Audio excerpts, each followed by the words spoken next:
Hello, my friends. Let me know your thoughts in the comments and don't forget to subscribe. Drive. Don't stop. I froze, gripping the wheel. My hands were clammy. The sound was faint, almost inaudible over the engine, but unmistakable. It came from everywhere and nowhere, all at once. I glanced at the trailer in the side mirror. Nothing, of course, just the cold metal box. I tried the CB radio, hoping someone else would answer, but static was all I got. My phone, dead, no signal. My heart pounded. Fog rolled in thickly, curling around the tires, obscuring the road. And then I saw them. Shadows. Human-shaped, but wrong. Limbs too long, torsos bent at impossible angles. They stayed just at the edge of the headlights, moving alongside the truck, never stopping, never blinking. My breath hitched. The crate rattled in the back, loudly, violently. Something inside was clawing at the walls, pounding from within. My stomach lurched. I slammed my foot on the accelerator. Drive, or we take you. The whisper was louder now, echoing inside the cab, inside my skull. I pressed on, eyes wide, scanning the road. The highway bent and twisted in ways that made no sense. Mile markers disappeared. Signs were blank or covered in strange symbols. Snow began to fall despite the forecast, thick and wet, clinging to the windshield. Figures ran across the road, their faces featureless voids. I swerved, tires screeching, narrowly missing them. The crate shifted again, slamming to one side. My hands shook uncontrollably. Hours, or maybe minutes, passed. Time became meaningless. The fog never lifted. The road stretched endlessly. My fuel gauge dropped rapidly despite driving conservatively. And then, out of the gray mist, I saw it. A bridge. An old steel bridge spanning a dark river. The structure was rusted, the boards warped. The railings bent outward, as if something had tried to break through. I hesitated. Something about it felt wrong. But I had no choice. The crate's pounding intensified, the whisper screaming now, deafening. I drove onto the bridge. The boards groaned under the weight of the truck. I looked into the mirrors. Shadows were everywhere, writhing in the fog, reaching up as if to grab me. The crate began to shake violently, and then, I swear, I saw movement inside, a hand, pale, clawing at the wood, pressing against the walls from within. I slammed the brakes. The truck skidded, tires screeching, metal grinding against rusted steel. But it didn't stop. Not completely. The bridge swayed beneath me, and I realized with horror that it was bending, twisting, impossibly long. The river below wasn't water. It was black, viscous, reflecting faces, screaming faces, writhing in agony. Drive, or join us. I slammed my foot on the gas, tears streaming down my face. The truck surged forward, bouncing over warped boards. The crate burst open. I froze. Inside, nothing. Just darkness. Nothing moved. The pounding had stopped. The whispers, gone. The fog lifted, revealing a straight, empty highway, normal looking. Sunlight filtered weakly through clouds. The bridge, the shadows, the river, all gone. I pulled over, shaking. My hands were raw from gripping the wheel. I dared not open the back of the trailer. When I finally looked, the crate was empty. No sign of what had been inside. No fingerprints, no claw marks, no residue. Just a normal, empty wooden crate. I drove the rest of the way in silence, never speaking to anyone. Dispatch had no record of anything unusual. The paperwork checked out perfectly. No one believed me. And yet, at night, when the road is empty and the fog rolls in, I can still hear it. A whisper, soft, insistent, impossible to ignore. Drive, or we will come for you. I've never stopped driving. I've kept my headlights on every mile, every hour, because I know the truth. One day, if I ever stop, whatever was in that crate will catch up to me. Until then, I keep moving, always moving. I've been driving trucks for nearly 20 years. I've seen all kinds of weather, road hazards and the strange, lonely stretches of highway that seem to swallow people whole. But nothing I've experienced compares to what happened on that last run, the run that should have been routine. The run that turned my life into a nightmare I still can't shake. It started with a call from dispatch late on a Thursday evening. Pick up at the old Harris warehouse, Road 47, midnight, priority shipment. Be careful, okay? The voice on the other end sounded strained, almost fearful, but I didn't think much of it. I'd been on the road long enough to know that dispatchers sometimes get tense over nothing. By the time I arrived at the warehouse, the sun had already dipped below the horizon, leaving nothing but a pale smear of twilight. The building itself was a hulking skeleton of concrete and rusted steel. Broken windows reflected the fading light like blind eyes. The lot was littered with debris, weeds, and the occasional rusted-out vehicle. Not exactly the safest place for a high-priority shipment, but the paperwork checked out. I climbed out of the truck, the gravel crunching under my boots, and approached the trailer waiting to be loaded. It was a refrigerated unit, older, with patches of rust but mechanically sound. There was no one there. No forklifts, no staff, not even a flickering light except for a weak bulb above the entrance. The air smelled of cold metal and decay, and I felt a twinge of unease I tried to shake off. The trailer doors groaned as I opened them, revealing the cargo inside. A single, heavy wooden crate. Odd, I thought. The shipment paperwork said multiple crates. This one was sealed, unmarked. I leaned closer, and that's when I noticed it. Scratch marks along the top, as if something had been trying to claw its way out.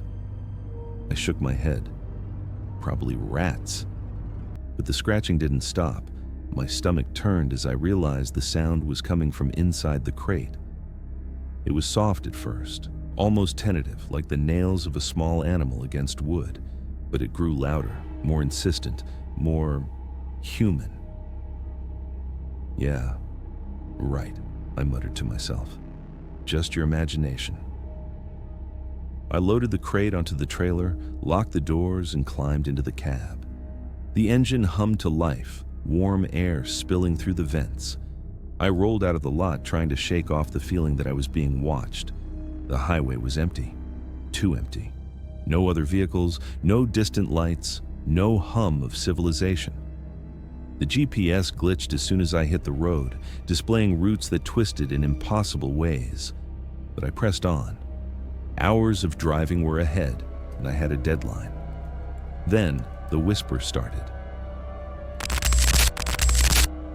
The first night alone in the house, nothing happened. That's important, because if something had happened right away, I might have trusted myself later. My parents left on a Thursday morning. Business trip. 3 nights. I watched them load the car, listened to the radio through the open window, smelled coffee and exhaust and normal life. When they drove away, I didn't feel scared. I felt proud. 20 years old, trusted with the house, trusted with myself. I locked the door after them. Then I unlocked it. Then I locked it again. I told myself I was just being careful. The house had always been strange. Not haunted, not creepy in the obvious way. It was just old and narrow, full of rooms that didn't quite align. Doors that opened wider than expected. Corners where sound behaved strangely. You could hear whispers from the vents sometimes. Just airflow, according to my father.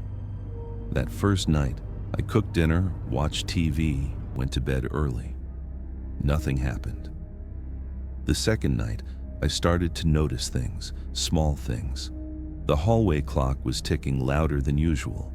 The refrigerator hummed in an uneven rhythm. When I walked through the living room, the air felt colder near the far wall, like an invisible door had been left open. I told myself, houses change when people leave them. I went upstairs around midnight and brushed my teeth. When I returned to my room, my bedspread was folded differently than I'd left it, neater, tighter. I stood there for a long time, staring at it. I almost laughed, almost convinced myself I'd done it without thinking. Still, I locked my door that night. I dreamed of standing in the hallway, calling my own name. The echo never came back. On the third night, something went wrong.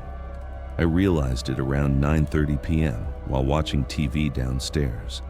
The volume dipped suddenly, then returned to normal. I frowned and checked the remote. The batteries were fine.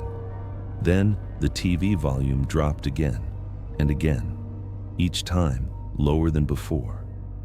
"Stop," I said without really thinking. The volume returned to normal. I stared at the screen. That was when I noticed the reflection. Behind me, in the black glass of the TV, the hallway looked longer than it should have been. The walls stretched back into darkness, the doorway narrower, like I was looking down a tunnel instead of a hall I'd walked through every day of my life. I turned around. The hallway looked normal. When I looked back at the TV, the reflection was gone. I shut the TV off. The silence felt thick, like humidity. I checked the doors. Front door locked, back door locked, windows shut, basement door closed. I hesitated there, hand on the knob. The basement always made me uneasy. Not fear, just discomfort, like standing too close to someone who didn't blink. I locked it. Then I went upstairs. I didn't turn the hallway light off. I lay on my bed scrolling through my phone, trying to distract myself. Every few minutes, I felt the urge to look at the door. I resisted it until I couldn't. The door was closed. I was sure I'd left it open. I sat up. The handle turned slowly. Not enough to open it, just enough to test the lock. I froze, breath locked in my chest. The handle stopped. Silence. Then a soft scraping sound came from the other side of the door, like fingernails dragging gently across the wood.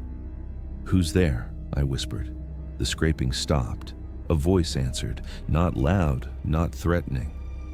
"It's okay," it said. "You're home." My heart hammered. "I'm alone," I said. There was a pause. Then the voice replied, confused, "No, you're not." The handle twisted again, harder this time. I screamed and backed away, grabbing my phone and dialing my parents. No signal. I tried 911, no service. My phone showed full bars, but no calls would go through. The scraping returned, slow, patient. "You weren't supposed to notice yet," the voice said. It sounded like it was right against the door. "Notice what?" I asked, my voice breaking. The scraping stopped. Footsteps moved away. I didn't sleep. I sat in the corner of my room, watching the door until sunrise. Daylight made the house feel ashamed. The walls seemed closer together, the air stale. I walked through every room, every corner, looking for signs of intrusion. Nothing. No scratches on the door, no disturbed furniture, no footprints, except one thing. In the guest room, the bed was unmade. I never went in there. The imprint on the mattress was fresh, like someone had just stood up. The shape wasn't human, not quite. I left the room and shut the door. That afternoon, I found my old childhood drawings in a box in the attic. I don't know why I went up there. Something pulled me. Crayon drawings, stick figures, houses with windows too big for the walls. One drawing made my stomach twist. It was the hallway, longer than it should be. At the end, a dark shape stood with too many arms. At the bottom, in my childish handwriting, were the words, "He lives here." I didn't remember drawing that. I didn't remember a lot of things. That night, the house stopped pretending. I was in my room when the lights flickered once, then went out completely. The hallway light vanished. My lamp died. Darkness pressed in from all sides. I reached for my phone. It vibrated. A message appeared. From my own number. "You left me alone." "I don't understand," I said aloud, shaking. The house answered. The walls creaked. not randomly, but rhythmically, like breathing. The floor beneath me shifted. "You promised," the voice said, no longer coming from one direction. It was everywhere. I was a room once. The floorboards bent upward slightly, like ribs. I was quiet. I stayed where you put me. The closet door slid open by itself. Darkness spilled out, not empty darkness, but thick, layered, moving.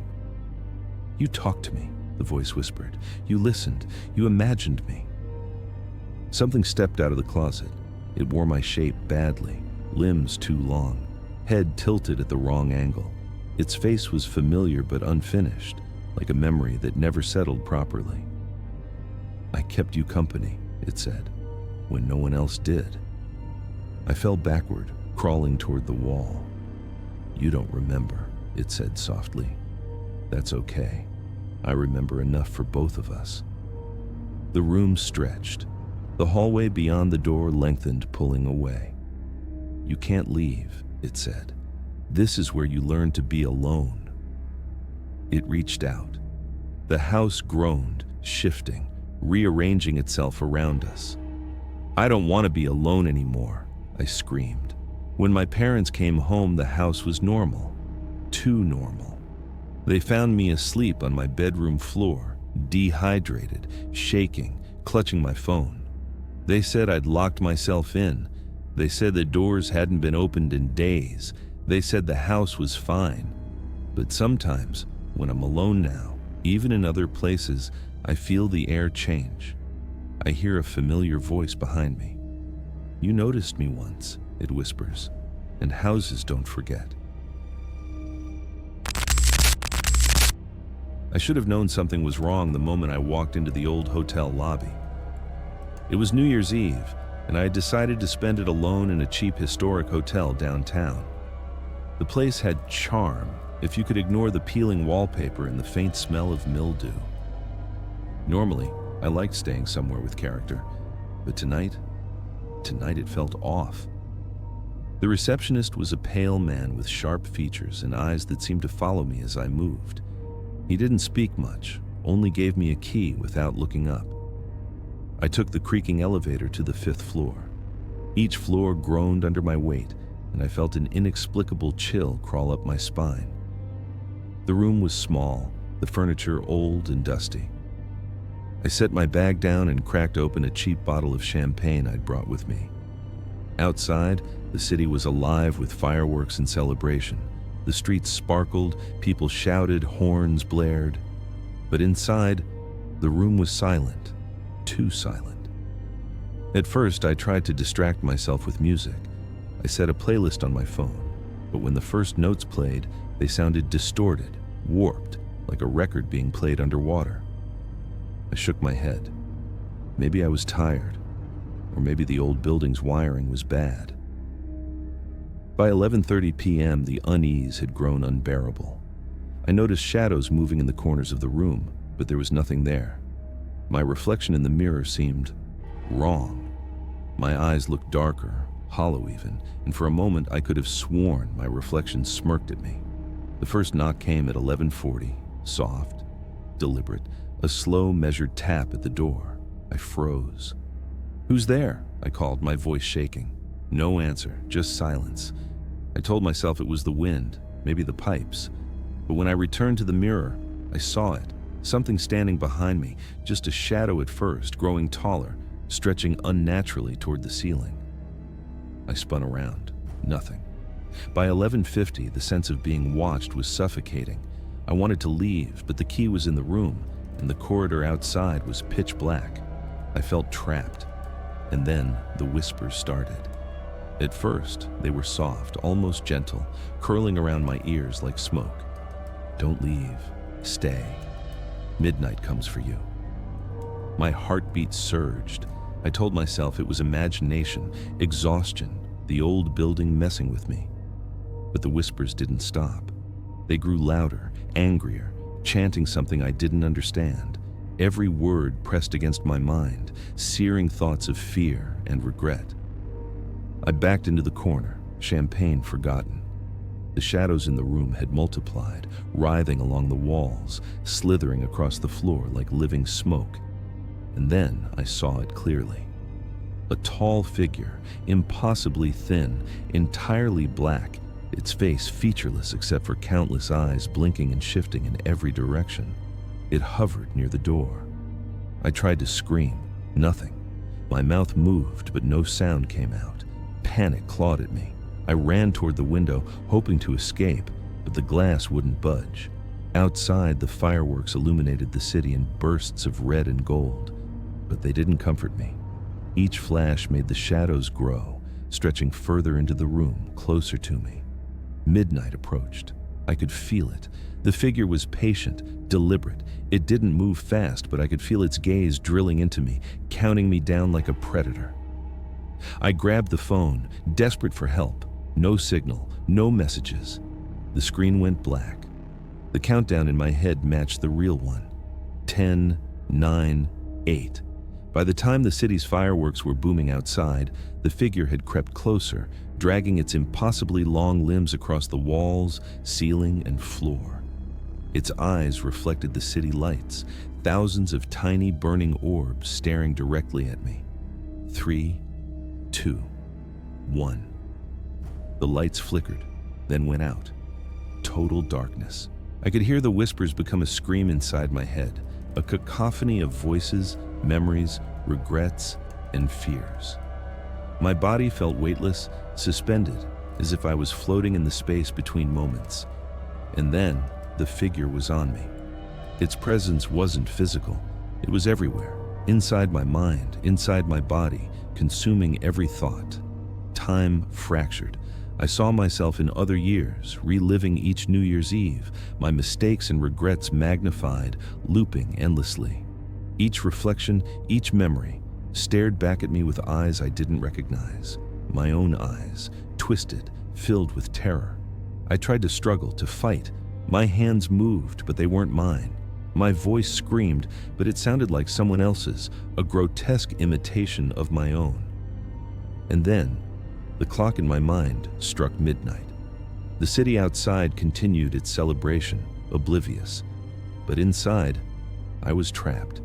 The figure lingered in the corner, eyes blinking in unison with the fireworks, patient and eternal. My mind had fractured.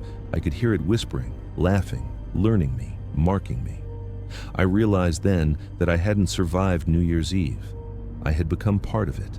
A prisoner of the countdown, doomed to relive the final moments of the year, over and over, watched by a being older than time itself. And every time I thought midnight had passed, it hadn't. It was still counting down, and it always would. I used to think New York was loud. Now I know it was just drowning something out. I've lived here long enough to know the city has patterns. Sirens rise and fall like breathing. Subway platforms hum even when trains aren't coming. Buildings creak in the wind like old bones. There's comfort in it, a rhythm that convinces you the city is alive and somehow watching over you. The night that went wrong, the rhythm broke. I was walking home from a late shift near Canal Street, cutting through streets I'd walked 100 times before. It was just after midnight, the hour when New York thins out, but never fully empties. The shops were closed, gates down, neon signs buzzing weakly. The air smelled like wet concrete and trash bags. Then I realized something was missing. Footsteps. Not mine, everyone else's. I stopped walking. The city didn't answer. No cars, no voices, no distant music bleeding from an apartment window. Even the wind was gone. I stood there, heart pounding, listening to my own breathing echo too loudly. It felt like I'd stepped into a soundproof room built in the shape of Manhattan. That's when the streetlights dimmed. Not all at once, one by one, down the block, like something blinking awake. I pulled my phone out.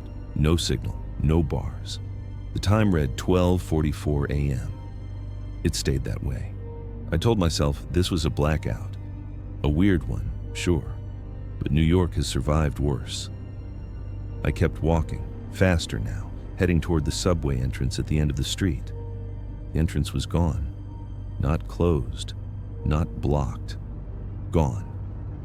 In its place was bare concrete, smooth and seamless, like the subway had never existed there at all. My chest tightened.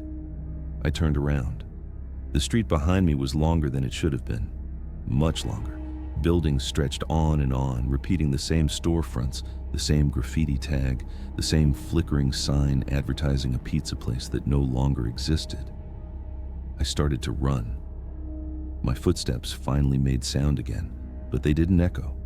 They were swallowed immediately, like the city didn't want proof I was there. That's when I saw the first person. A man stood in the middle of the sidewalk, facing away from me.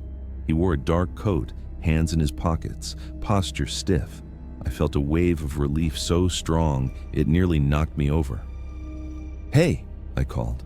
He didn't react. I moved closer. "Are you okay?" The smell hit me first. Metallic, old, like rainwater left too long in a rusted pipe. When the man turned around, I understood why the city had gone quiet. His face was wrong, not mutilated, not bloody, incomplete, like someone had erased the details. No eyebrows, no lashes, no texture to the skin. His eyes were flat and dark, reflecting nothing. His mouth opened slowly, and kept opening.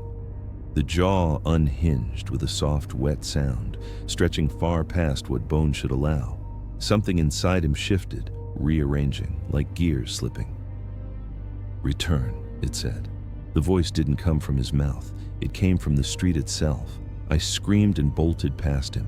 The city changed as I ran. Windows darkened, street signs twisted, letters sliding into unfamiliar arrangements. Streets angled subtly downward, funneling me deeper, away from anything familiar. I realized then that New York wasn't empty. It was resetting. I ducked into a building I recognized, an old apartment complex with a busted intercom. The door opened too easily.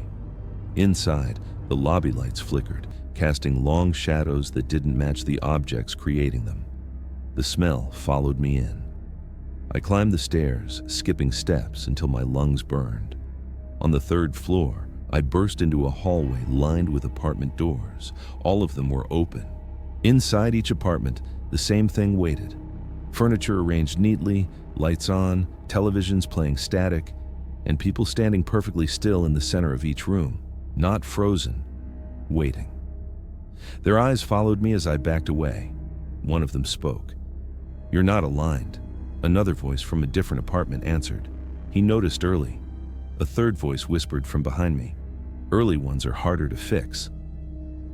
I turned. The hallway had shortened. The stairs were gone.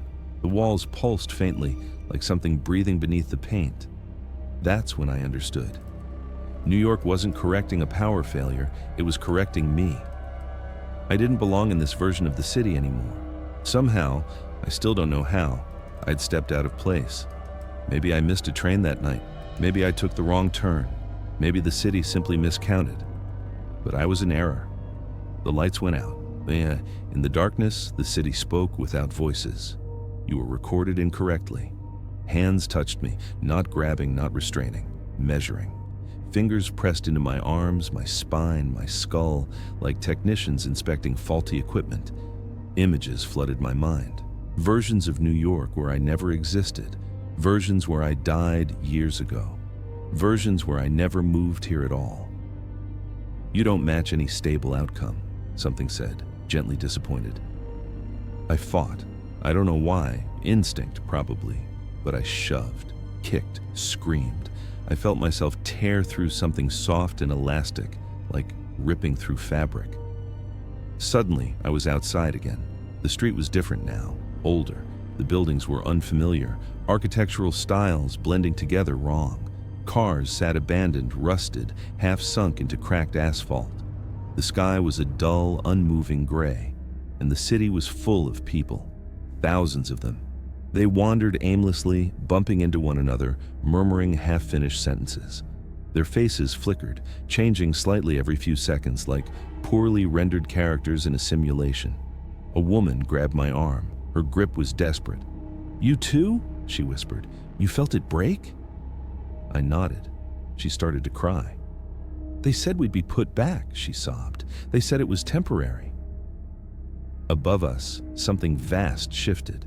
I felt it more than saw it. A pressure, like a hand hovering over the city, deciding where to press next. A voice boomed, not loud but absolute. Reconciliation in progress. The ground trembled. Buildings collapsed inward, folding like paper. Streets reconfigured, snapping into new layouts. People screamed as they were pulled apart, merged, erased. The woman holding my arm began to blur. "No, no, no," she begged, her face losing definition. I ran. I ran until my legs gave out, until the air burned my lungs raw.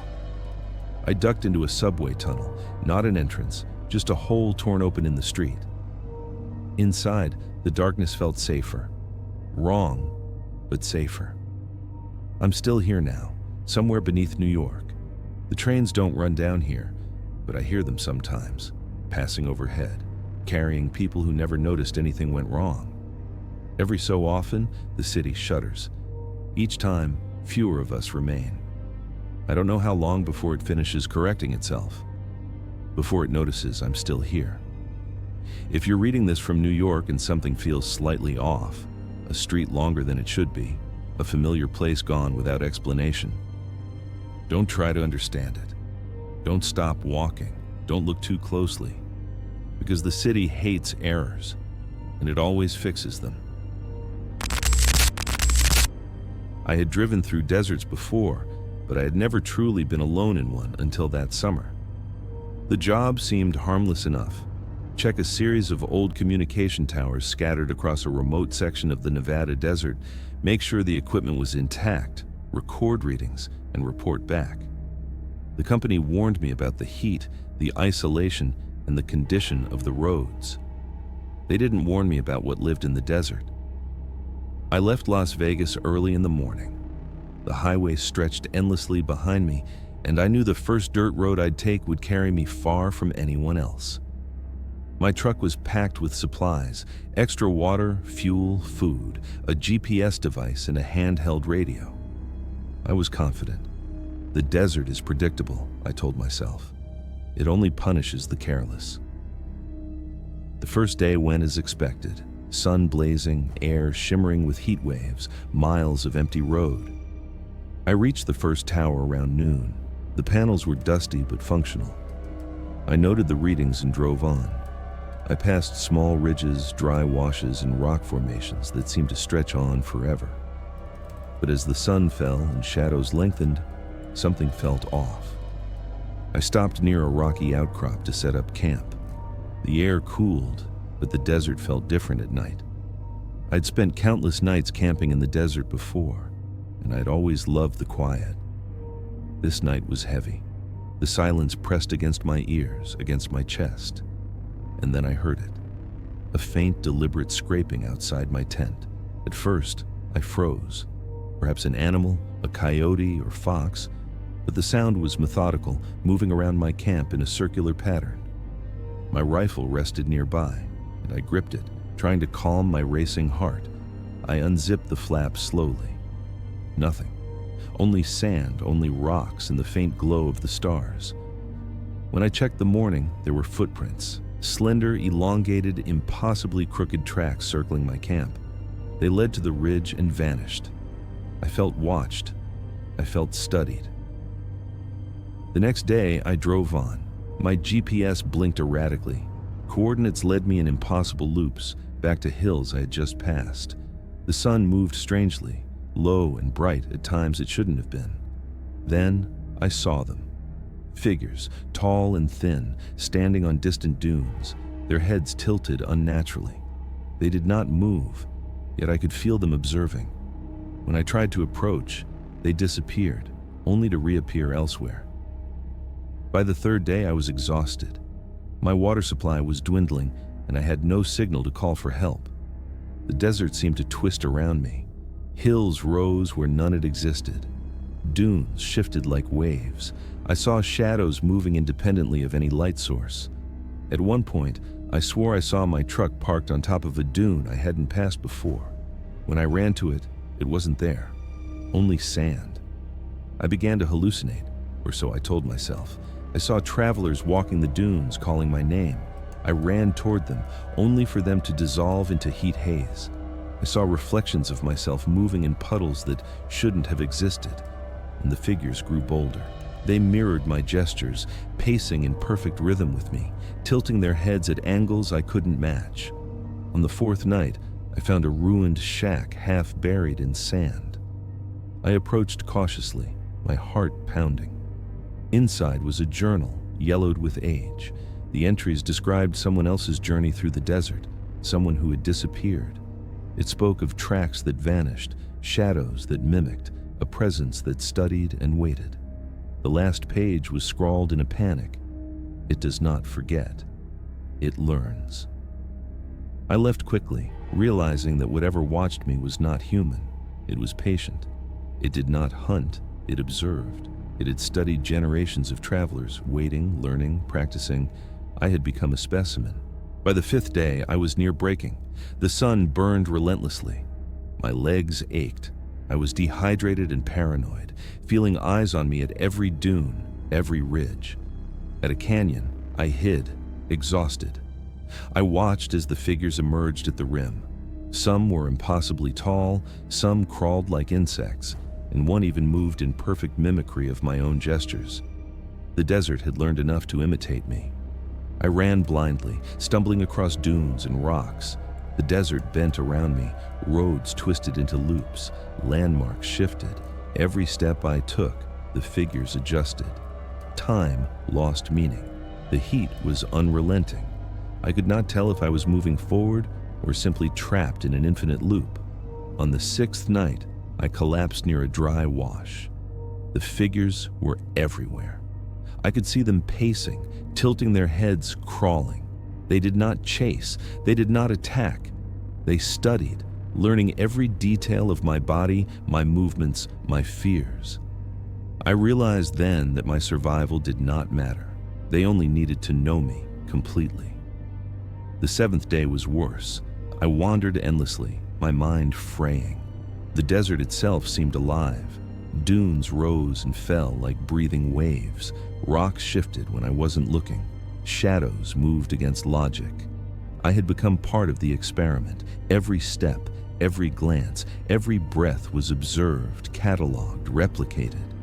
By the eighth day, I saw the first attempt at imitation. One of the figures walked along a dune, mimicking my exact gait. Another raised its hand just as I did. I understood the horror. The desert was not trying to kill me. It wanted to replace me. It wanted to learn enough to create something in my image, something that could step into my life if it needed to. On the ninth day, I stumbled across a faint road, cracked and faded. Salvation. I crawled toward it, my body nearly giving out. The figures stayed behind, patient, tilting their heads, watching. I reached a small town on the desert's edge.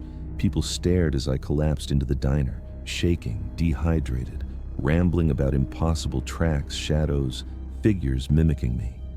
Some thought I was insane. Some thought I had gone mad in the heat. I survived, but I am not the same. The desert has not forgotten me. Sometimes, in a mirror, I see shadows that do not belong to me. Sometimes, on long drives, I catch movement at the edge of the dunes, tall, thin, tilting its head, watching, learning, waiting. I know one day the desert will come for me again. It will not need to hunt. It will already know everything it needs to become me. And then I will understand what it truly means to disappear in the desert. I am alive, but I'm never safe. The desert never forgets. I didn't know the road I took existed until the night I drove down it. It wasn't on any GPS, not even the old paper maps Mason kept in his truck. He had warned me, of course. "Don't go down that trail," he had said, "not after dark." But I shrugged it off. I was 28, stubborn, and convinced that nothing in the mountains could scare me. The road started innocently enough, a gravel path winding between thick pine and hemlock. By the time the sun dipped behind the ridges, the trees had swallowed all light. The road narrowed until my truck could barely pass. Branches scraped against the sides, snapping occasionally, though no wind stirred. Somewhere up ahead, a creek murmured, but it sounded wrong, hollow, as if something beneath it was moving. I should have turned back. Mason had stopped giving directions when the road became uncertain. He muttered something about taking a shortcut through the holler, but I wasn't listening. My mind was on the camera strapped to my shoulder, the old cabins I'd hoped to photograph, the thrill of being somewhere few people had seen in decades. Then I saw the first sign that something was wrong.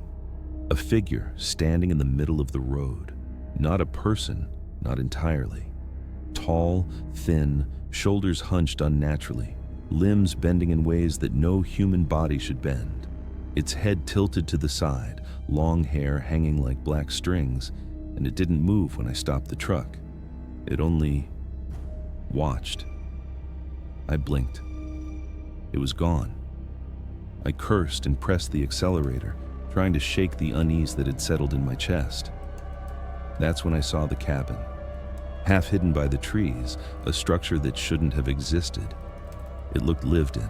Smoke from the chimney, a rocking chair on the porch swaying gently in still air, and a light flickering in one window. I parked 100 feet away, stepped out, and felt the air change. The smell hit first, wet pine mixed with decay, something coppery underneath. I approached cautiously. Footprints in the mud led to the porch, long, thin, dragging slightly. Not human, I realized. I knocked on the door. No answer. The air grew heavier and I felt it pressing against my chest. A hum started low in my ears. I stepped back, then the door opened. Not by hand, not by wind, just swung wide, revealing a dark interior. I stepped inside. Dust covered the floorboards, but the fireplace held the faint smell of smoke, as if a fire had burned recently. On the table lay a journal, leather-bound and thick with age. I flipped it open. The writing was frantic. They watch. They learn your voice. They remember your face. Do not linger. Do not look too long. Never follow. I froze. That's when I felt it. The air shifted, the shadows in the corners of the room bending as if alive. I turned slowly, and there it was. The figure from the road, now in the corner of the cabin. It didn't walk. It glided. Its head tilted impossibly, eyes hollow, staring. I couldn't look away. I grabbed my camera and snapped a photo. The figure recoiled slightly, but when I looked again, it was gone. Just vanished. Panic took over. I ran outside. The fog had rolled in thick, curling around the trees, around my legs, making the ground slick and unfamiliar. The footprints I had noticed earlier now surrounded me, appearing and disappearing with no pattern. I ran blindly down the path, crashing through underbrush. I heard whispering. At first, I thought it was the wind. Then I realized it was voices, names I recognized, friends, family, calling me to step off the trail into the fog. The tone was gentle, coaxing, but I felt my heart hammering in warning. Hours or maybe minutes, I can't be sure. The forest twisted, looping back on itself. Every path I tried ended at the cabin, the same rocking chair swaying, the same shadows bending at impossible angles. By the third night, I realized Mason was gone. I woke alone, tent shredded, footprints leading into the fog. I followed them, hoping to find a road, a creek, something familiar. I found a clearing instead, and at its center, a gravestone. Weathered, leaning, impossible. A name etched clearly. Mason. I screamed. My own voice echoed back, warped, coming from the fog itself. Shapes emerged, bending, gliding closer, tilting their heads like they were studying me. I ran again, blindly, falling into roots and mud until the first faint hint of sunlight touched the trees. When I finally emerged onto a road, I recognized the world felt normal again. But I knew it wasn't. The fog, the shadows, the figures, they had marked me. I could feel their gaze, patient and unblinking. Even now, nights are the worst. I see tall, thin shapes at the edges of my vision. I hear whispers, my voice calling me from the corners of the house. I've tried to tell people. Nobody believes me. They say it's stress, exhaustion, paranoia. Maybe it is. But I know what I saw. I know what followed me home.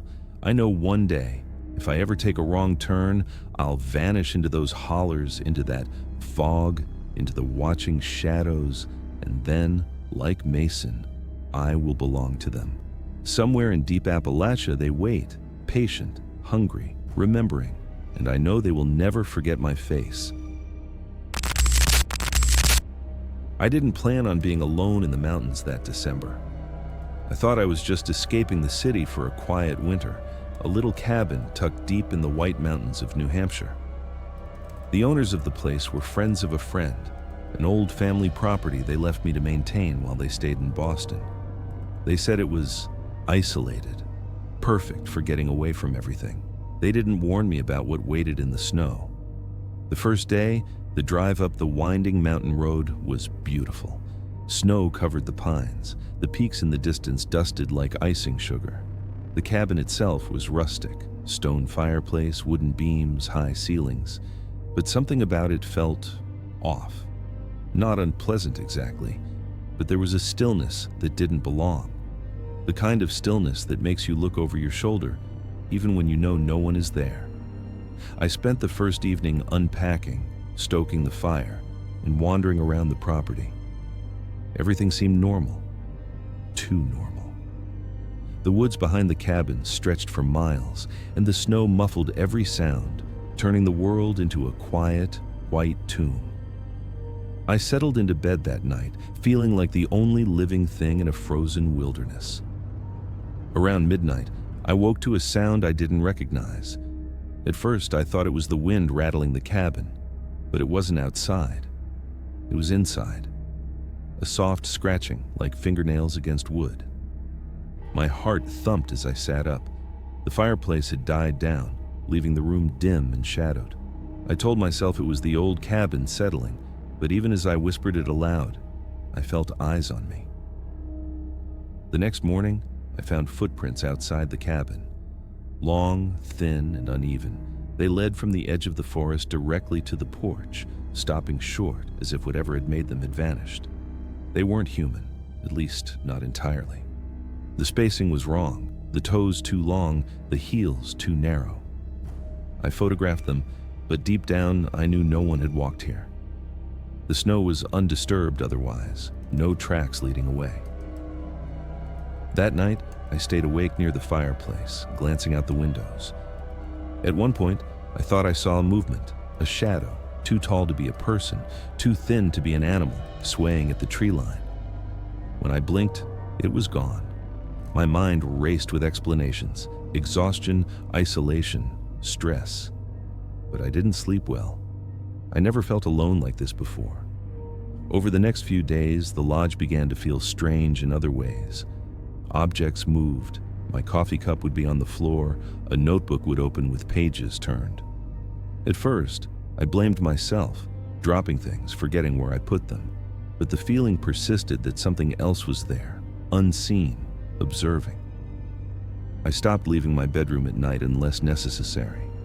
I barricaded doors and windows, but the unease only grew. On the sixth night, the storm arrived. The wind slammed against the walls, snowdrifts piling against the windows, and the temperature dropped so fast I could see my breath indoors. I stayed in bed with every light on, listening. Around 2 a.m., I heard it again. Footsteps, heavy, deliberate, crunching in the snow just beyond the tree line. I grabbed my coat, flashlight, and a hatchet and ran outside, following the prints, hoping to confront whoever or whatever was out there. The tracks led deep into the woods, farther than I had dared go before. They circled in odd patterns, forming loops, spirals, and other shapes I didn't understand. I felt dizzy, my breath freezing in my throat. Then I saw them. Figures emerging from between the trees, tall, thin, featureless, gliding silently across the snow. Their movements weren't human. They didn't walk. They drifted, floating just above the ground. They stopped as I stumbled forward, observing me with an intensity I couldn't comprehend. I turned and ran back to the cabin, heart hammering, lungs burning. Inside, I barricaded the doors again, the fire roaring as though it could stave off what lurked outside. I didn't sleep that night. Shadows moved at the corners of my vision, stretching unnaturally, elongating toward me. I spoke aloud, pleading, commanding, even threatening. They did not respond. The presence in the cabin was patient, deliberate, pressing against my mind in a way I couldn't shake. The next morning, I found new tracks inside the lodge, wet, slushy footprints leading from the back hallway to the living room, then vanishing as if whoever or whatever made them had dissolved into the floor. I couldn't explain it. I couldn't rationalize it. The isolation that once seemed like paradise had become a prison. Days passed. The storm didn't relent, and I realized I had no choice but to leave. I tried the truck again. It wouldn't start, the battery frozen solid. I called the owners, but the line was dead. Cell service was non-existent. I was trapped, alone, with the figures lurking in the snow outside. On the 10th night, I awoke to a sensation of someone or something standing over me, not touching me, not breathing on me, but present. I opened my eyes. The room was empty. The temperature had dropped sharply. My flashlight lay on the floor where I hadn't left it. My hands shook as I crawled out of bed and tried to light the fireplace, but the match burned briefly and went out, as if swallowed by the cold. I spent the night in the corner of the living room, near the door, clutching the hatchet, staring at the tree line. The shapes appeared just outside, taller than trees in the distance, swaying slightly in unison. I whispered that I would leave if they let me, that I was no threat. But the shapes didn't move. They only watched. By the 12th day, I finally managed to get the truck started. The battery somehow revived in the cold. I left the cabin, snow crunching under the tires, heart racing. I didn't look back. I drove down the mountain road, feeling the forest and the frozen lake recede behind me, but I couldn't escape the memory. The patient, featureless figures, the footprints circling the cabin, the feeling that the cold itself had a mind and a will. Weeks later, a letter arrived. No return address. Inside was a photograph. The lodge at night, windows glowing faintly, snow stretching around it. In the snow, I could make out the figures. Tall, thin, swaying, faceless.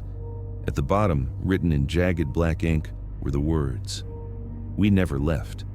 I haven't gone north in the winter since. I avoid forests, avoid mountains, avoid solitude in the cold. But every year, when the wind whistles and snow falls silently, I feel them again. The patient watchers waiting. Winter is not silent. It is alive. It watches. It waits. And if you are alone, it will find you. I never believed a house could hold a grudge until I moved into the place on Wicker Lane. I'd lived in apartments my entire adult life, so buying a home, an actual home, felt like a milestone, a sign that I was finally becoming the person I had always planned to be. It wasn't anything fancy, just a 2-story suburban place built sometime in the late 70s. Beige siding, an overgrown backyard, and a price my real estate agent said was shockingly good for the area. Looking back, the price should have told me everything. I moved in the second week of October. The air was crisp and smelled of fallen leaves. Kids were decorating porches with plastic skeletons, and neighbors waved as I unloaded boxes like they had known me for years. It felt safe, friendly, exactly what I wanted after leaving a long relationship behind. I told myself this was my fresh start. The first odd thing happened that same night. I'd intentionally kept the house empty of furniture except for a mattress on the floor, so every noise echoed. I was brushing my teeth in the upstairs bathroom when I heard footsteps walking down the hallway. Slow, deliberate, like someone pacing. I froze. The toothbrush hung from my mouth. Then the footsteps stopped right outside the bathroom door. I whipped it open and found nothing. I told myself it was the house settling, the old wooden floors expanding as the temperature dipped outside. I slept anyway, though lightly, waking several times to creaks and soft shifts of weight from somewhere in the hallway. But it was an old house, I repeated silently. Old houses had noises. You got used to them. But some noises only get louder. On my 4th day in the house, a contractor named Hayes stopped by to give me an estimate on replacing the back deck. The wood was softening and it bowed when you stepped on it. While we walked the perimeter of the house, he paused suddenly and stared at the upstairs bedroom window. "You got someone staying with you?" he asked. "No, just me." "That's so." His eyes stayed fixed upward. "Thought I saw someone watching." I followed his gaze, but the window was empty. Hayes shook it off with a grunt, scribbled something on his clipboard, and finished the estimate. But when he handed me the paper, his voice dropped low. "That window," he said, nodding upward again. "Just keep the curtains closed at night." It was an odd warning, but he didn't elaborate. When I asked if something happened with the previous owners, he shrugged like he didn't want to talk about it. Before I could push for more, he climbed in his truck and drove off. Inside, I went upstairs and walked into the bedroom he had pointed to. Empty room, blank walls, faint smell of dust and old paint. The carpet was worn down in the middle, a strange oval of darker fibers set in the otherwise faded beige, a path where someone might have paced for years. I put my foot on it and felt an odd coldness, like the air there was somehow thinner. That night I kept the curtains closed. 6 days into living there, I began waking at exactly 3:12 every morning. Not 3:10, not 3:15, always 3:12. The first night I rolled over thinking it was random. The second night I checked my phone and frowned.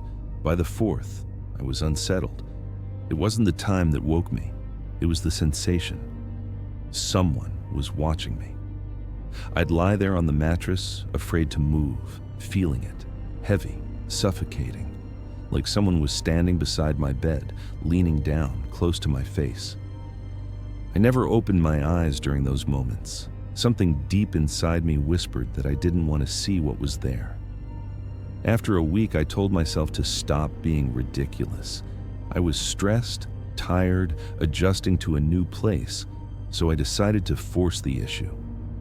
The next time I woke at 3:12, I would open my eyes. I didn't have to wait long. That night, my eyes snapped open because the room suddenly felt colder. A stillness wrapped around me, the kind that comes right before something touches you. I took a deep breath, strained every muscle, and turned my head. No one was there, but the curtains covering the window were moving, not fluttering, not swaying gently. They were pulled tight outward at an angle, like someone behind them was holding them with both hands. Then they let go. The curtains fell perfectly still. I shot up, lunged across the room, and yanked them open.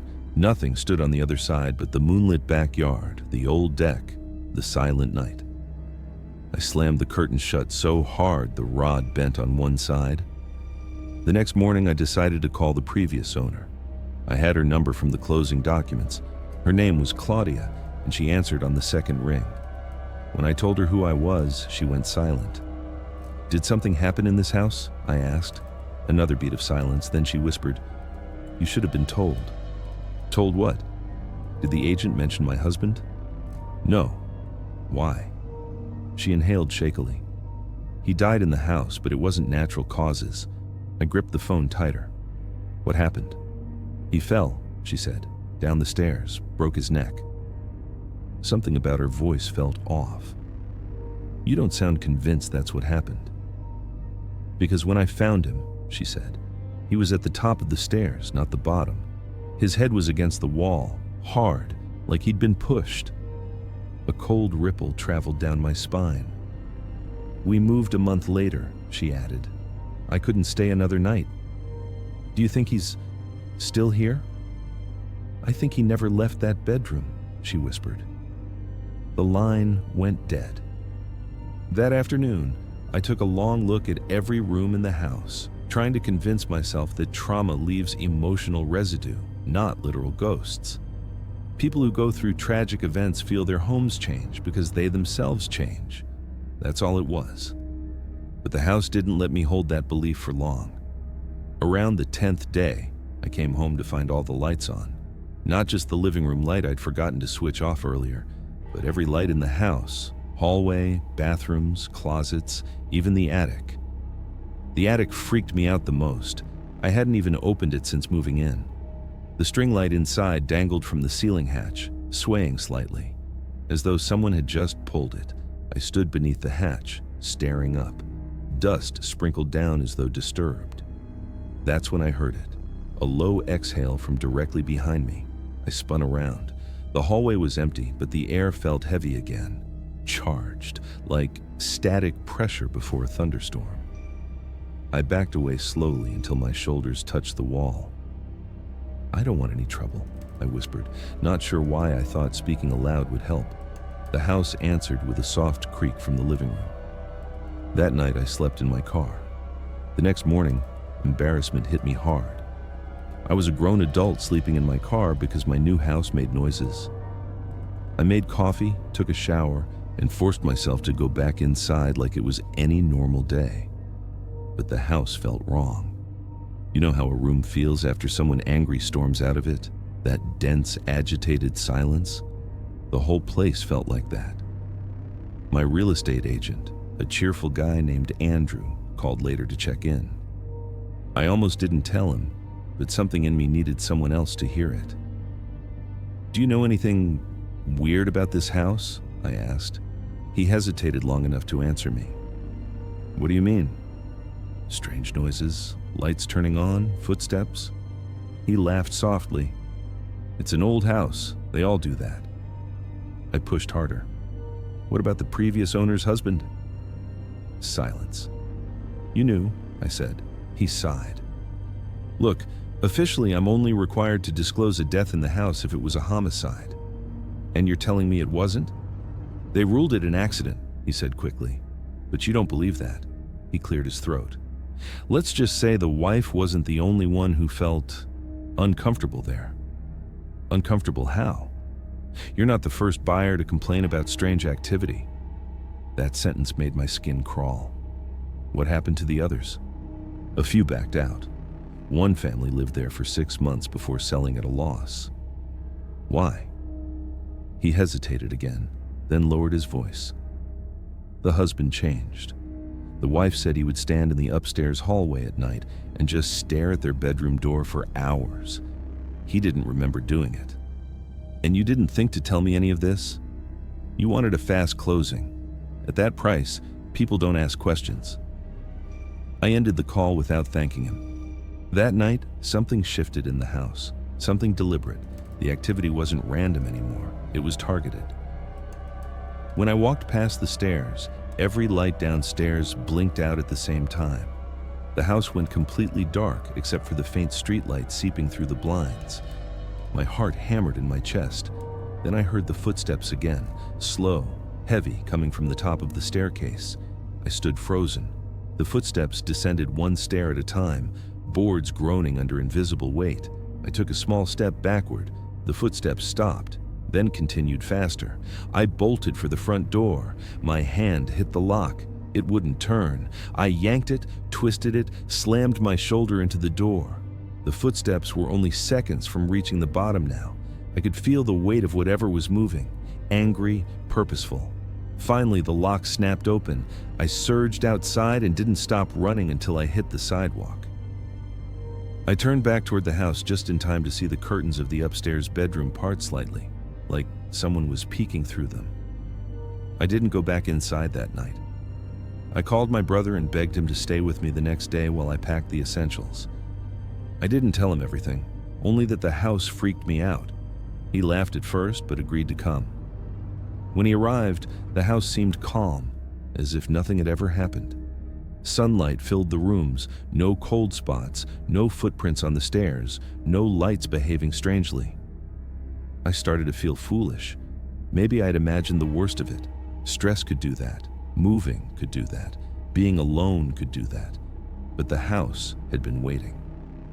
I was in the upstairs bedroom packing clothes when my brother called up from the bottom of the staircase. "Hey, did you close the front door?" he asked. "Yeah, why?" "Because it's open now, wide open." A knot formed in my stomach. "Did you open it?" "No, I just came in from the kitchen." I swallowed hard and said, "Stay there." I walked out of the bedroom slowly and looked down over the railing. My brother stood at the bottom, glancing between me and the front door. Then his face changed. He squinted up toward me. "Are you alone up there?" "Yes," I said. He shook his head. "Someone just walked behind you." My entire body went cold. "No one's here." "I swear I saw someone," he said. "Tall. Right behind you." I turned around slowly. The bedroom curtains were pulled open, even though I had tied them shut minutes before. A shadow stretched across the carpet. Not mine. That was enough. I grabbed my brother's arm and we ran downstairs together. The front door stood wide open, but as we passed through it, it slammed shut behind us with a force that rattled the windows. We didn't go back inside. Instead, I called the police. I told them someone was inside the house. 2 officers arrived within minutes. They swept the house top to bottom, opening closets, checking behind doors, even climbing into the attic. They found no one.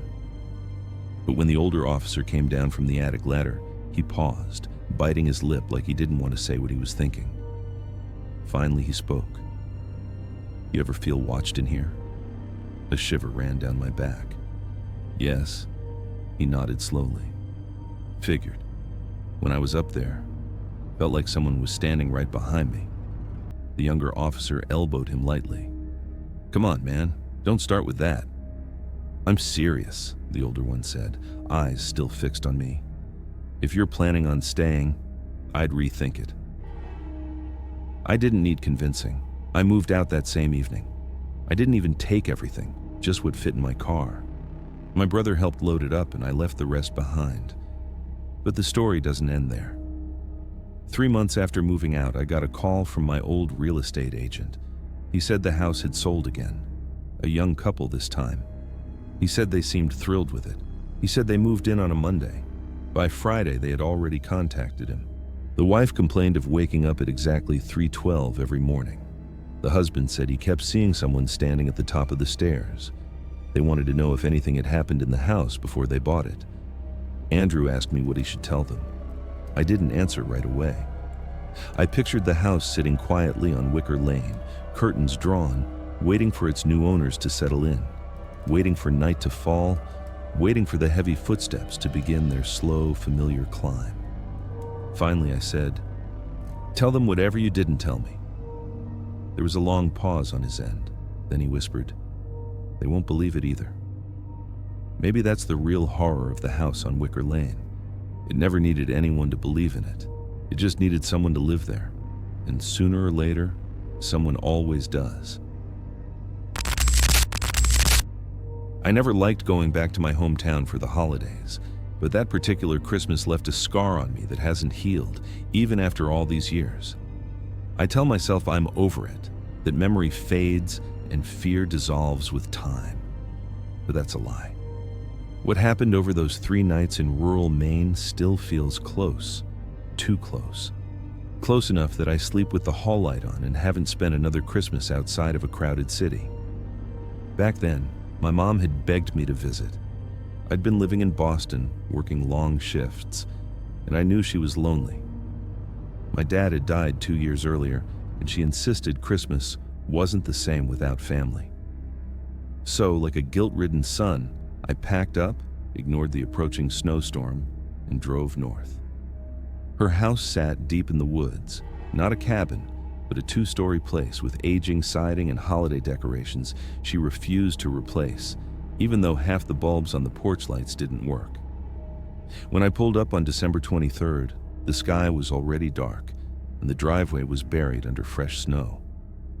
Mom came out to greet me, wrapped in a sweater 2 sizes too big, smiling in that tired way parents do when they're trying too hard to hide how much they've missed you.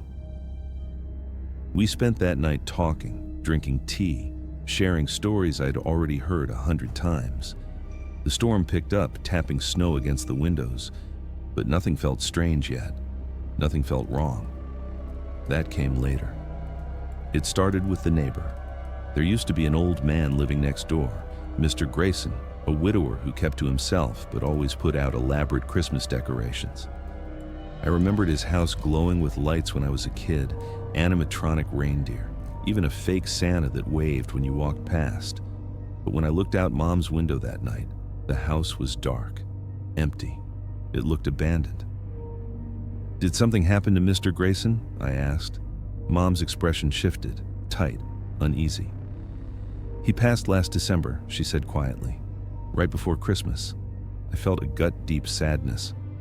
"Why didn't you tell me?" "I didn't want to worry you," she said. "Besides, everyone around here tries not to talk about it." "Why?" I asked. She didn't answer immediately.